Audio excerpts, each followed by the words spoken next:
శోధనలో పడినప్పుడు అది మహా ఆనందమని ఎంచుకొనడని యాకోబు పత్రిక 1, 2, 3 వచనాల్లో మనం చూస్తున్నాం.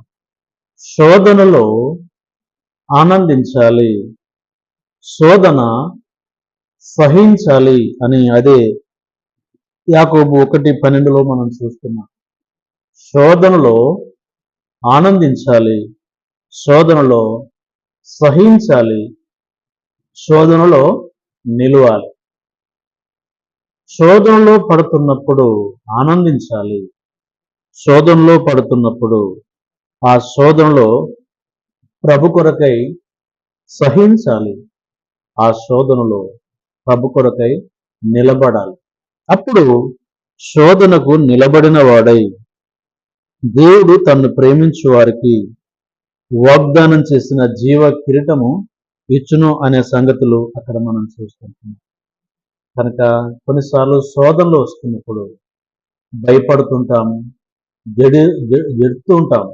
కానీ శోధన రావటము మరి ప్రభుకు మహిమ, మనకు దీవెన, ఆశీర్వాదం.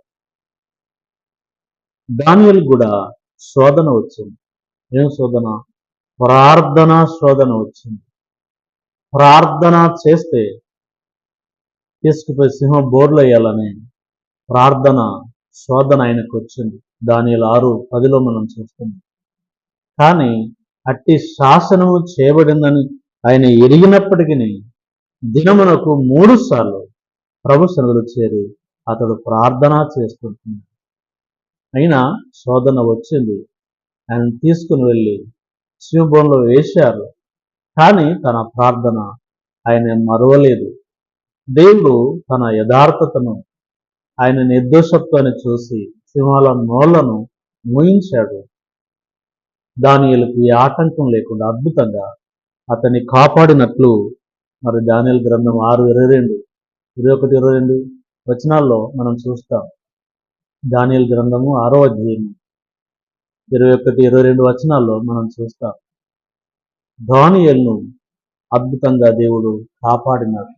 దానియేలు శోధనలో పడినప్పుడు సంతోషించాడు, ఆనందించాడు, కానీ భయపడలేదు.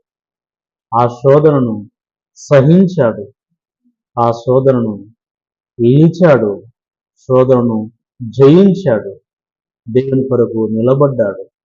అదిగో సింహబోన్లో మరి సింహాల నోట్లో పడకుండా, మరణం చెందకుండా అతన్ని కాపాడి జీవాన్ని ఇచ్చిన ప్రభును అక్కడ మనం చూస్తున్నాం. కాబట్టి వాక్యం వింటున్న నా సహోదరి సహోదరు, మనకు వచ్చే శోధనను బట్టి భయపడక ఆనందించాలి, ఆ శోధనలు సహిస్తూ ఉండాలి, ఆ శోధనలో ప్రభు కొరకు నిలబడాలి, గెలవాలి, ఆ శోధనలో విజయాన్ని పొందాలి అనే సంగతులు ఇక్కడ మనం చూస్తున్నాం.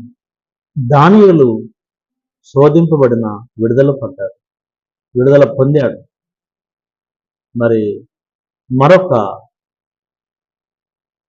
పాటలో మరెవరు శోధింపబడ్డారు?